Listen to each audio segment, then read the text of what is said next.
گزشتہ جمعہ سے ربیع الاول کے مہینے کی مناسبت سے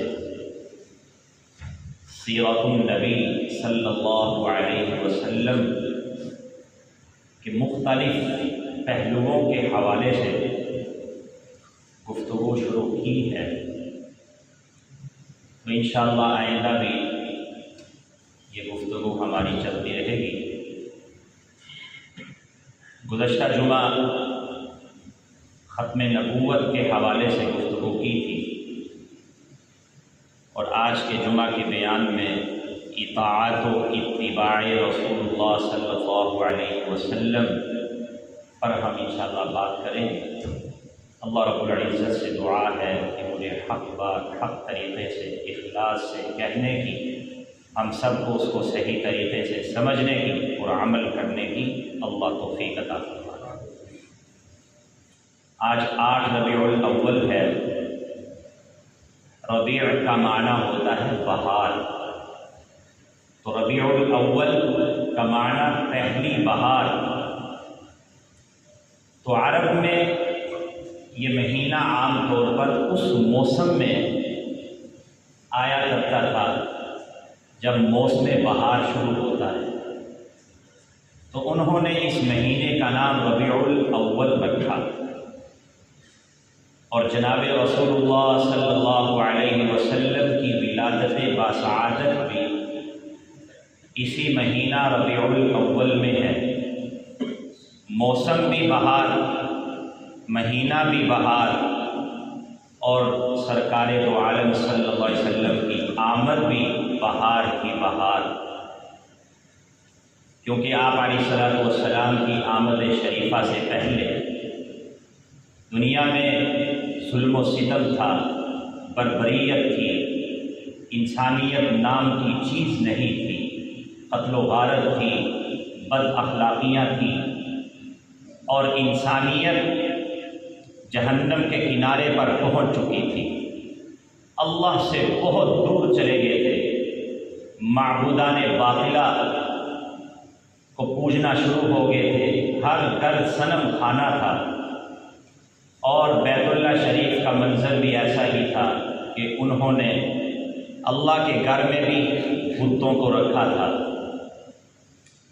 چنانچہ رسول اللہ صلی اللہ علیہ وسلم کی آمد ہوئی، آپ کی آمد شریفہ سے دنیا جہاں میں کائنات میں ہر طرف نور ہی نور پھیل گیا، نورانیت ہی نورانیت، اور حضور کی تشریف آوری کے ذریعے انسانیت کو فرشتوں کے سلام آنے لگے۔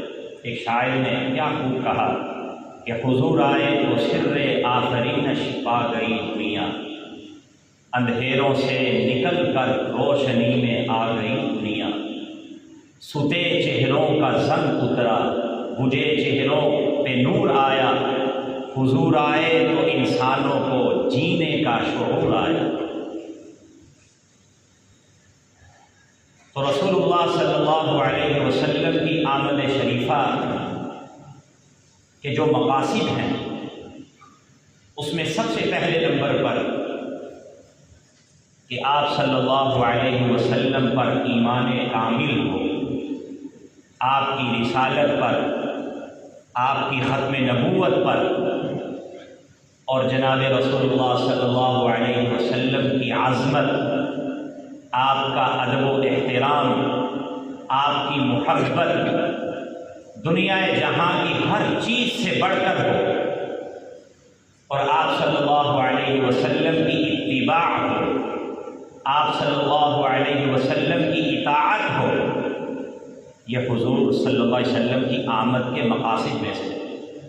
چنانچہ قرآن مجید میں سورہ آل عمران کی آیت نمبر 31 میں اللہ رب العزت نے ارشاد فرمایا، قُلْ إِن كُنتُمْ تُحِبُّونَ اللَّهَ، کہ اے پاک پیغمبر آپ انسانیت میں اعلان کر دیجیے، لوگوں میں اعلان فرما دیجیے، ان کنتم تحبون اللہ، کہ محبت الہی کا معیار کیا ہے، اللہ کی محبت کا معیار کیا ہے۔ مشرکین بھی دعویٰ کرتے تھے یہود و نصارہ عیسائی بھی دعویٰ کرتے تھے کہ ہم اللہ سے محبت کرتے ہیں، تو مشرکین کو کہا گیا ما نعبدهم الا ليقربونا الى اللہ زلفی، اگر تم اللہ کی محبت کے دعوے دار ہو تو پھر ان بتوں کو کیوں پوچھتے ہو؟ انہوں نے جواب دیا کہ اللہ کا قرب حاصل کرنے کے، ہم ان کی عبادت اس لیے کرتے ہیں تاکہ ہمیں اللہ کا قرب مل جائے۔ یہودیوں نے کہا نحن ابناء اللہ واحباؤہ، کہ ہم اللہ کے بیٹے ہیں، ہم اللہ کے محبوب ہیں۔ اور حضرت عزیر علیہ السلام کو انہوں نے اللہ کا بیٹا بنا دیا۔ وقالت الیہود عزیر ابن اللہ، عیسائیوں سے کہا گیا، نصارہ سے، وہ بھی کہتے تھے کہ ہم بھی اللہ سے محبت کرنے میں شدید تر ہیں، تو کہا کہ بھئی حضرت عیسیٰ کو پھر اللہ کا بیٹا کیوں بنایا؟ تو جواب دیا کہ اللہ کا قرب حاصل کرنے کے لیے، اللہ کے لیے ہم نے بنایا۔ تو اس آیت میں اللہ نے اپنی محبت کا ایک معیار بیان فرمایا کہ میری محبت کا معیار کیا ہے، میری محبت کے دعوے میں سچا کون ہے؟ تو فرمایا ان کنتم تحبون اللہ، اگر تم اللہ سے محبت کے دعوے دار ہو تو فاتبعونی، سنو پھر میرے محبوب پیغمبر کی اتباع کرو۔ حضرت عزیر کو بیٹا بنانے کی ضرورت نہیں، حضرت عیسیٰ کو بیٹا بنانے کی ضرورت نہیں، ان بتوں کو پوجنے کی ضرورت نہیں ہے۔ اگر اللہ کی محبت کے دعوے دار ہو، اس محبت میں اس دعوے میں اگر تم سچے ہو، فاتبعونی، تو میرے محبوب پیغمبر کی اتباع کرو۔ کیا کرو؟ اتباع کرو، پیروی کرو، خود بھی پیروی کرو، دوسروں کو دعوت بھی دو، اور رسول اللہ صلی اللہ علیہ وسلم کے اسوہ کو، آپ کی سنتوں کی ترویج و اشاعت بھی کرو، اس کو عام بھی کرو۔ آپ صلی اللہ علیہ وسلم کی پیروی، اس کو معیار بنایا کہ یہ معیار ہے۔ ایمان کامل نہیں ہوگا جب تک حضور سے محبت کامل نہیں ہوگی۔ حضور سے محبت جب کامل ہوگی تو ایمان کامل ہوگا، اور محبت ادھوری رہے گی جب تک حضور صلی اللہ علیہ وسلم کی اتباع نہ کی جائے۔ ایمان کامل ہوگا کب؟ جب حضور سے محبت ہو۔ محبت کامل کب ہوگی؟ جب حضور صلی اللہ علیہ وسلم کی کیا ہو؟ اتباع اور پیروی بھی ہو۔ اگر اتباع نہیں ہے، محبت کامل نہیں ہے، محبت کامل نہیں، ایمان بھی کامل نہیں۔ صحابہ اکرام کو تو رسول اللہ صلی اللہ علیہ وسلم سے بے پناہ محبت تھی، ہر صحابی کو، ہر صحابی کی اپنی شان ہے۔ ایک موقع پر اللہ کے نبی نے وضو فرمایا، رسول اللہ صلی اللہ علیہ وسلم کے جسم مبارک سے جو پانی لگ کے الگ ہو رہا تھا، صحابہ اکرام اس کو زمین پر گرنے نہیں دے رہے، ایک دوسرے کے اوپر گرے اس کو حاصل کرنے کے لیے، اس کو لے کر اپنے جسموں پہ مر رہے۔ تو رسول اللہ صلی اللہ علیہ وسلم نے پوچھا کہ یہ کیوں کر رہے، یہ کس لیے ہے؟ صحابہ اکرام نے عرض کیا یا رسول حبا للہ ولرسولہ، آپ کی محبت کی خاطر، ہمیں آپ سے محبت ہے۔ تو اللہ کے نبی نے فرمایا اچھا، محبت تو دل میں ہے نا، تو اس محبت کا اظہار اور اس محبت کا پتہ اس وقت چلے گا جب تم اس زبان سے سچ بولو گے، امانت میں خیانت نہیں کرو گے، زبان سے سچ بولو گے اور امانت میں خیانت نہیں کرو گے، تو اس محبت کا اس وقت پتہ چلے گا۔ ایک صحابی آئے آپ صلی اللہ علیہ وسلم کی خدمت میں آ کر کہنے لگے یا رسول اللہ مجھے آپ سے بے پناہ محبت ہے۔ آپ نے فرمایا سوچ سمجھ کر کو کیا کہنے لگے یا رسول اللہ کی قسم اٹھاتا ہوں مجھے آپ سے بہت محبت ہے۔ آپ نے فرمایا اگر تم اس دعوے میں سچے ہو، اگر تم اس دعوے میں سچے ہو تو پھر فقر کو اپنی زندگی کا حصہ بنا لو، پھر مصائب آزمائشیں آئیں گی۔ جو میری محبت کا دعوے دار ہے اس کی زندگی میں اتنے مصائب اور آزمائشیں اور امتحان اتنا سیلاب بھی، پانی کا تیزی والا سیلاب بھی اپنے منتہا کی طرف تیزی سے نہیں بڑھتا جتنی تیزی سے محب رسول کا جو دعوے دار ہے اس پر آزمائشیں اور امتحانات آتے ہیں۔ فرمایا اس کے لیے تیار ہو، آزمائشیں آئیں گی۔ تو اللہ نے فرمایا ان کنتم تحبون اللہ فاتبعونی، اگر محبت کے دعوے دار ہو، محبت الہیہ کے، تو معیار کیا ہے؟ اتباع رسول، حضور صلی اللہ علیہ وسلم کے نقش قدم پر چلنا۔ پھر کیا ہوگا؟ یحببکم اللہ، پھر تم محب نہیں ہو گے، پھر تم محبوب بن جاؤ گے اللہ کے۔ پھر تم محب نہیں بلکہ اللہ کے محبوب بن جاؤ گے۔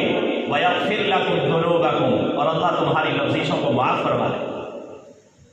تو اتباع اور اطاعت یہ رسول اللہ صلی اللہ علیہ وسلم کی آمد کے مقاصد میں سے ہے، یہ بنیادی مقاصد میں سے ہے آپ کی اتباع۔ اور فرمایا وَمَا آتَاكُمُ الرَّسُولُ فَخُذُوهُ، جو رسول تمہیں دیں اس کو لے لو، اس کو پکڑو، مضبوطی سے پکڑو۔ وَمَا نَهَاكُمْ عَنْهُ فَانْتَهُوا، جس سے روکے رک جاؤ۔ وَمَن يُطِعِ الرَّسُولَ فَقَدْ أَطَاعَ اللَّهَ، رسول کی اطاعت تو اللہ کی اطاعت ہے۔ تو حضور صلی اللہ علیہ وسلم کی اتباع، پیروی کرنا، اطاعت کرنا، آپ کی سنت پر عمل کرنا، یہ آپ صلی اللہ علیہ وسلم کی آمد کے سب سے بڑے مقاصد میں سے، یہ سب سے بڑا مقصد ہے۔ چنانچہ قرآن مجید میں حضور صلی اللہ علیہ وسلم کے بارے میں فرمایا لَقَدْ كَانَ لَكُمْ فِي رَسُولِ اللَّهِ أُسْوَةٌ حَسَنَةٌ، کہ میں نے تمہارے پاس اپنے محبوب پیغمبر کو بھیج دیا ہے، اور یہ میرے محبوب پیغمبر تمہارے لیے نمونہ ہے۔ کیا ہے؟ نمونہ ہے۔ اب نمونہ کیا ہے؟ اس کو میں ایک مثال سے سمجھاتا ہوں۔ جیسے آپ بازار سے کپڑا خریدیں، درزی کے پاس جاتے ہیں، اپنی کرتے کو بھی لے کر چلے جاتے ہیں، درزی کو جا کر کہتے ہیں کہ بھئی اس طرح کا یہ کپڑا سی لو، اس قمیض کے مطابق آپ سی لو۔ اب اس درزی کو یہ چاہیے کہ اس قمیض کو دیکھتا جائے، اس کا بازو کیسا ہے، دامن کیسا ہے، کتنی لمبی ہے اور کتنی کھلی ہے، گریبان کیسا ہے، اس کے مطابق بناتا چلا جائے۔ تو پھر جب آپ اس کے پاس لینے جائیں اور اگر اس نے اسی قمیض کے مطابق نئی قمیض بنا دی، آپ خوش بھی ہوں گے، اس کو پیسے بھی دیں گے، آپ قبول بھی کریں گے۔ لیکن اگر وہ یہ کہے، درزی یہ کہے، وہ اپنی سوچ میں یہ کہے کہ نہیں بھائی مجھے یہ کرتا اچھا نہیں لگا، میں اس کے لیے عمدہ بناتا ہوں، تو وہ اپنی پسند کے مطابق کپڑے کی مزید کھلا کر دیتا ہے، اس کو لمبا کر دیتا ہے، اس کے بازو چھوٹے کر دیتا ہے، گریبان اپنی پسند کے مطابق بنا دیتا ہے۔ اس قمیض کے مطابق نہیں بنایا جو آپ وہ قمیض اس درزی کو دے کر آئے۔ تو جب آپ اس کے پاس جائیں گے وہ قمیض لینے کے لیے، تو اب دیکھیں گے، آپ کہیں گے یہ اس قمیض کے مطابق نہیں ہے، وہ کہے گا میں نے اپنی پسند، مجھے یہ اچھا لگا، میں نے اپنی پسند کے مطابق بنایا۔ آپ کیا کیا؟ آپ غصے میں آ جائیں گے کہ بھئی یہ مجھے قبول نہیں ہے، آپ لڑیں گے۔ آپ بجائے وہ قمیض لینے کے آپ اس کے لیے میرے پیسے واپس کرو، اس قمیض کے بھی پیسے دو۔ تو اسی طرح آپ اس کو سمجھ لیجئے کہ اللہ رب العزت نے فرمایا کہ میں نے یہ رسول بھیج دیے اسوہ حسنہ، یہ نمونہ ہے۔ اگر تم میرے مطیع بننا چاہتے ہو، میری جنت میں جانا چاہتے ہو، میرے فرما بردار بننا چاہتے ہو، تو اپنی زندگی کے ہر موڑ پہ، ہر لمحے میں یہ میں نے نمونہ بھیج دیا ہے، اس کو دیکھتے جاؤ اور عمل کرتے جاؤ۔ یہ نمونہ ہے، جو اس کے مطابق ہوگا اللہ فرماتے ہیں میں وہ قبول کروں گا۔ جو تم اپنی مرضی سے کام کے آؤ گے، اگرچہ تم یہ کہو کہ مجھے بہت اچھا لگا، وہ اللہ کے ہاں وہ قبول نہیں ہے، اللہ اس کو قبول نہیں کرے گا۔ حکومت پاکستان کی طرف سے ایک نوٹ جاری ہوتا ہے، 1000 روپے کا نوٹ ہے، وزیر خزانہ کے سائن ہوتے ہیں، خاص قسم کے اس کے اوپر پھول بنے ہوتے ہیں، نقش و نگار ہوتے ہیں، پرانا ہو وہ بھی چل جاتا ہے، نیا ہو چل جاتا ہے، اس کی مالیت آپ کو مل جاتی ہے۔ اب ایک شخص اٹھتا ہے، وہ اس کاغذ سے بھی 1000 کا جو کاغذ ہے اس سے بھی اچھا کاغذ لیتا ہے، بہترین کاغذ لیتا ہے، بہترین اس پہ نقش و نگار کرتا ہے، اور وہ بازار میں اگر جا کر چلاتا ہے تو اس کو کوئی بھی قبول نہیں کرے گا، اس کو بلکہ اس کو کہیں گے جعل ساز ہے اور اس کو گرفتار کیا جائے گا۔ کیوں کہ یہ جو نوٹ حکومت پاکستان کی طرف سے جاری کردہ ہے یہ اس کے خلاف جاری ہے، یہ لے کر جائیں گے تو قبول ہوگا۔ اگر آپ اس سے بھی بہتر لے جائیں جو آپ کو اچھا لگ رہا ہے کہ بھئی یہ کاغذ بہتر ہے، یہ پھول بوٹے بہتر ہے، یہ نقش و نگار بہتر ہے، یہ خوبصورت ہے، میں یہ نوٹ جاری کرتا ہوں، وہ نہیں چلے گا۔ تو یہی مثال ہے لقد کان لکم فی رسول اللہ اسوۃ حسنہ۔ ایک شخص کہتا ہے کہ مجھے یہ چیز اچھی لگ رہی ہے دین میں یہ کرتا ہوں، اگر وہ حضور کا طریقہ نہیں، اللہ کے ہاں ہرگز قبول نہیں ہے۔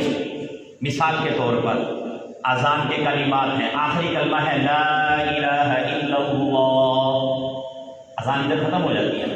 اب ایک شخص اسپیکر میں اونچی آواز سے کہتا ہے کہ بھئی یہ تو ادھورا کلمہ ہے، یہ تو آدھا کلمہ ہمیں سکھایا گیا ہے، تو وہ اذان کا آخری کلمہ لاؤڈ اسپیکر میں اونچی آواز سے کہتا ہے لا الہ الا اللہ محمد رسول اللہ، تو کیا کہیں گے کہ اس نے حضور صلی اللہ علیہ وسلم کی سنت پر عمل نہیں کیا۔ ایک صحابی حضرت عبداللہ ابن عمر رضی اللہ عنہ مجلس میں بیٹھے ہیں، ایک شخص کو چھینک آئی، تو چھینک کے بعد اس نے کہا الصلاۃ علی رسول اللہ، الصلاۃ علی رسول اللہ۔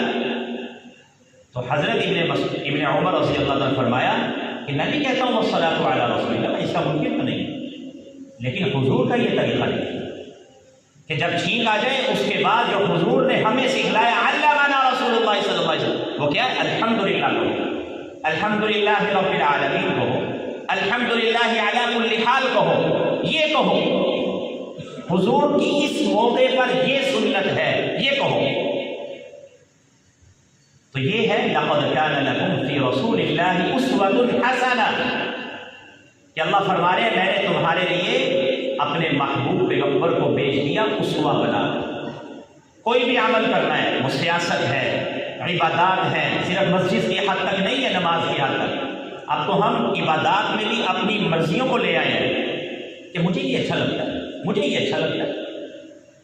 ہم تو اب عبادات میں بھی اپنی مرضیوں کو لے آئے ہیں، حالانکہ ہمیں ہر زندگی کے ہر شعبے میں رسول اللہ صلی اللہ علیہ وسلم کو فالو کرنا ہے، ان کو دیکھنا ہے حضور کا طریقہ، حضور کا کیا طریقہ ہے، حضور علیہ الصلوۃ والسلام کی سنت کیا ہے۔ وہ عبادت ہو، وہ معاملہ ہو، وہ اخلاق ہو، وہ لین دین ہو، وہ سیاست ہو، معاشرت ہو، وہ خوشی غمی کے مواقع ہو، کوئی بھی موقع ہو، رسول اللہ صلی اللہ علیہ وسلم کا کیا طریقہ۔ حضرات صحابہ کرام رضوان اللہ تعالی علیہم اجمعین کے کیا کہتے ہیں۔ حضرت عمر رضی اللہ تعالیٰ عنہ جب طواف کیا حجر اسود کے پاس گئے، حجر اسود کو بوسہ دیا، بوسہ پہلے دیا، بوسہ دینے کے بعد اس کو مخاطب کیا انی اعلم انک حجر لا تنفع ولا تضر، مجھے معلوم ہے تو ایک پتھر ہے، نہ تو فائدہ دے سکتا ہے نہ نقصان دے سکتا ہے۔ ولولا انی رأیت رسول اللہ صلی اللہ علیہ وسلم یقبلک، میں نے اپنی آنکھوں سے دیکھا ہے کہ رسول اللہ صلی اللہ علیہ وسلم تیرا بوسہ لے رہے تھے، اس وجہ سے میں تجھے چومتا ہوں، تیرا بوسہ لیتا ہوں۔ اگر حضور کو نہ دیکھا ہوتا نہ قبلتک، میں تیرا کبھی بھی بوسہ نہ لیتا، میں نے حضور کو دیکھا ہے۔ پھر طواف شروع کیا، طواف میں رمل کیا، رمل کہتے ہیں اکڑ کے چلنا، نفلی طواف جو ہوتا ہے اس میں اکڑ کے چلنا، سینہ تان کے چلنا۔ تو حضرت عمر اس موقع پر کہنے لگے ابھی ضرورت تو نہیں رہی، وہ ایک خاص موقع پر اللہ کے نبی نے حکم فرمایا تھا، اب ضرورت تو نہیں ہے، لیکن چونکہ رسول اللہ صلی اللہ علیہ وسلم نے حکم فرمایا تھا اس لیے میں عمل کر رہا ہوں۔ چونکہ جب صحابہ کرام مکہ میں گئے، رسول اللہ صلی اللہ علیہ وسلم نے طواف فرمایا تو قریش مکہ یہ کہنے لگے کہ مدینہ کی آب و ہوا نے ان کو بیمار کر دیا، ان کے جسم کمزور ہو گئے، یہ بیمار پڑ گئے ہیں، کیونکہ حضور صلی اللہ علیہ وسلم کی مدینہ منورہ میں تشریف آوری سے پہلے وہاں آلودگیاں تھیں، تو حضور صلی اللہ علیہ وسلم کی آمد کی برکت سے اللہ نے اس ماحول کو اس کو خوشگوار بنا دیا۔ تو عرب میں یہ مشہور تھا، تو وہ کہنے لگے کہ مدینہ کے بخار نے ان کے جسم کو کمزور کر دیا۔ تو اللہ کے نبی نے پھر حکم فرمایا کہ رمل کرو، ذرا اکڑ کے چلو طواف میں، سینہ تان کے چلو، تاکہ ان کو پتہ چلے کہ صحابہ اکرام کی جرت و بہادری، ان کی شجاعت و دلیری یہ کم نہیں ہوئی، مدینہ کے بخار کا یا مدینہ کے ماحول کا ان پر کچھ اثر نہیں ہوا، ذرا رمل کرو، سینہ تان کے چلو، اکڑ کے چلو۔ تو حضرت عمر رضی اللہ تعالیٰ نے فرمایا اب تو مکہ فتح ہو گیا ہے، اسلام پھیل گیا ہے، اب تو ضرورت نہیں رہی، لیکن چونکہ میں نے رسول اللہ کو دیکھا ہے اس لیے میں رمل کروں گا۔ یہ صحابہ اکرام کا تھا۔ حضرت عثمان غنی رضی اللہ تعالیٰ مسجد نبوی کے دروازے پر بیٹھ گئے، ایک مرتبہ پانی منگوایا، وضو فرمایا، وضو کے دوران ہنسنے لگے۔ وضو کے بعد لوگوں نے پوچھا حضرت آپ کیوں مسکرائی؟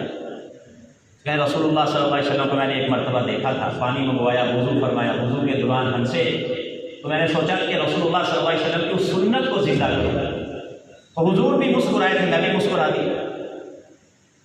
ایک موقع پر گھر میں گوشت پکا تھا، گوشت منگوایا، مسجد نبوی کے دروازے پہ بیٹھ گئے، گوشت کھایا اور کلی کی اور نماز پڑھی۔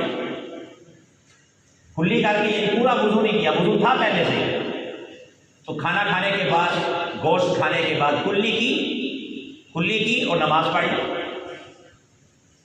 تو دوستوں نے پوچھا، صحابہ اکرام نے پوچھا یہ حضرت یہ کیوں کیا؟ میں نے رسول اللہ صلی اللہ علیہ وسلم کو دیکھا تھا کہ آپ صلی اللہ علیہ وسلم نے ایک مرتبہ ایسا عمل کیا تھا، تو اس عمل کو، اس سنت کو زندہ کرنے کے لیے میں نے یہ عمل کیا۔ ایک صحابی آئے، اس موقع پر آئے کہ اللہ کے نبی کے گریبان کھلے تھے۔ بعض صحابہ ایسے نہیں ہیں کہ انہوں نے ایک مرتبہ اللہ کے نبی کی زیارت کی اور جس حالت میں دیکھا بس ساری زندگی اسی حالت میں دیکھی، انہوں نے آگے لوگوں کو بھی ویسے ہی بنایا، خود بھی عمل اسی پر کیا۔ اللہ کے نبی کے گریبان کھلے تھے، پوری زندگی اس صحابی نے کبھی بٹن نہیں لگائی، گریبان بند ہی نہیں کیا کہ میں نے حضور کو دیکھا ہی اسی حالت میں تھا۔ اتنی محبت، یہ ہے محبت، ان کے رنگ میں رنگ جائے، صبغۃ اللہ، یہ اللہ کا رنگ ہے۔ حضرت علی رضی اللہ تعالیٰ عنہ نے ایک مرتبہ وضو فرمایا، وضو سے جو بچا ہوا پانی تھا کھڑے ہو کر اس کو نوش فرمایا۔ لوگوں نے پوچھا حضرت یہ کیا طرز عمل؟ فرمانے لگے کہ میں نے رسول اللہ صلی اللہ علیہ وسلم کو دیکھا، ایک مرتبہ وضو فرمایا تو وضو سے جو پانی بچ گیا تو کھڑے ہو کر اللہ کے نبی نے اس کو نوش فرمایا۔ اس سنت کو زندہ کرنے کے لیے میں نے آج یہ عمل کیا۔ اتنی اطاعت، یہ اتباع ہے۔ ایک مرتبہ اللہ کے نبی جمعہ کا خطبہ دینے کے لیے ممبر پہ جلوہ فروز ہوئے، بیٹھے، کچھ صحابہ اکرام کھڑے ہوں گے مسجد نبوی کے اندر، آپ نے فرمایا اجلسو، بیٹھ جاؤ، اجلسو، بیٹھ جاؤ۔ حضرت عبداللہ ابن مسعود رضی اللہ عنہ ابھی مسجد سے باہر تھے، بہت باہر تھے، ان کو بھی آواز پہنچی، وہ ادھر ہی بیٹھ گئے، کانوں میں آواز بڑی، اللہ کے نبی نے فرمایا اجلسو، حالانکہ جو مسجد کے احاطے میں تھے ان کو فرمایا، جو اندر تھے۔ حضرت ابن مسعود باہر تھے، مسجد کی حدود سے باہر تھے، آ رہے تھے مسجد کی طرف، ادھر ہی بیٹھ گئے۔ یہ کیا ہے؟ یہ محبت ہے کہ رسول اللہ صلی اللہ علیہ وسلم کی اتباع کرنا ہر عمل کو۔ تو اللہ کے نبی نے پھر فرمایا، جب دیکھا تعال یا عبداللہ ابن مسعود، آ جاؤ، اندر آ جاؤ، اندر آ کے بیٹھو۔ اسی طرح حضرت عبداللہ ابن رواحہ کے بارے میں آتا ہے، وہ مسجد کی حدود سے باہر تھے، ایک موقع پر فرمایا اجلسوا، بیٹھ جاؤ گے، وہ ادھر ہی بیٹھ گئے۔ جب اللہ کے نبی کو پتہ چلا، دعا دی، زادک اللہ حرصا علی اطاعت اللہ و اطاعت رسولہ، کہ اللہ آپ کی اس حرص کو اور بڑھا دے، جو آپ کے اندر یہ حرص ہے رسول اللہ صلی اللہ علیہ وسلم کی اطاعت کی۔ اللہ کے نبی کو پتہ چلا تو دعا دی کہ اللہ آپ کی اس حرص کو اور بڑھا دے۔ حضرت خریم اسدی رضی اللہ تعالیٰ عنہ لمبے لمبے بال رکھتے تھے، اتنے لمبے لمبے بال، اور شلوار ٹخنوں سے نیچے جاتی۔ ان کو یہ بات پہنچی کہ اللہ کے نبی نے میرے بارے میں فرمایا، نعم الرجل خریم الاسدی، بہت اچھا آدمی ہے خریم اسدی، لولا طول جمته والاسبال ازارہ، اگر دو باتیں اس میں نہ ہوں۔ اللہ کے نبی کا یہ قول ان تک جب پہنچا، بہت اچھا آدمی ہے، نعم الرجل، کیا ہی خوب آدمی ہے، اگر دو باتیں نہ ہوں، ایک وہ بال کاٹ لیں، دوسرا اپنی شلوار کو اوپر کر لیں۔ تو جب یہ جملہ حدیث پہنچی، فوراً کینچی لی، بال کاٹ دیے اور اپنی شلوار کو، ازار کو تہ بند تک پنڈلی کے اوپر سے کاٹ دیا، پنڈلی تک شلوار کر دی۔ یہ رسول اللہ صلی اللہ علیہ وسلم کی محبت تھی۔ یہ محبت ہے حضور صلی اللہ علیہ وسلم۔ بہت سارے واقعات ہیں صحابہ کرام کے وقت ختم ہو گیا، تو حضور صلی اللہ علیہ وسلم میں نے بتایا کہ ایمان کامل نہیں ہوگا جب تک حضور سے محبت کامل نہیں ہوگی، محبت کامل نہیں ہوگی جب تک حضور اکرم صلی اللہ علیہ وسلم کی اتباع کامل نہیں ہوگی۔ ہم کیا کرتے ہیں؟ صرف زبان تک ہمیں معلوم ہے، ہر چیز معلوم ہے، ہمارے علم میں ہے کہ حضور صلی اللہ علیہ وسلم کا طرز زندگی یہ ہے، ہمارے علم میں عمل میں نہیں آ رہا، ہم اس کو عمل میں نہیں لے کر آتے۔ ہم نے غصہ نہ کرنا، ہم نے دین مقرر کیے ہیں۔ اگر 14 گز کا دین ہے تو آج ڈی جے چلے گا، ڈول بجے گا، آج 12 ربیع الاول ہے، آج جھنڈے لہرائیں گے، آج ریلی نکالیں گے، آج وہ والا دن ہے، وہ کام کریں گے، وہ والے فلانے کو بلائیں گے، فلانے سنگر کو بلائیں گے، آج چونکہ یہ دن ہے آج ہم یہ کام کریں۔ ہم نے دینوں کو خاص کر دیا۔ تو اطاعت رسول اور اتباع رسول ایک دن کے ساتھ خاص نہیں ہے، یہ پورے 12 مہینے کے ہر دن کے ساتھ ہے، ہر دن کے ساتھ ہے۔ یہ کوئی خاص دن کے لیے نہیں ہے کہ ہم نے رسول اللہ صلی اللہ علیہ وسلم کا صرف ایک دن کے لیے تذکرہ کرنا ہے، یا ایک دن کے لیے ہم نے حضور کی اس سنت پر عمل کرنا ہے، باقی دنوں میں پتہ ہی نہ۔ دین کے خلاف یہ اب شادیاں شروع ہو گئی ہیں، سب سے زیادہ دین کے خلاف ہم لوگ چلتے ہیں، ہندوانہ رسم سب سے زیادہ ہم کرتے ہیں۔ کوئی ایسا عمل بتائیں گناہ والا جو ہماری شادیوں میں عام طور پر نہ ہوتا۔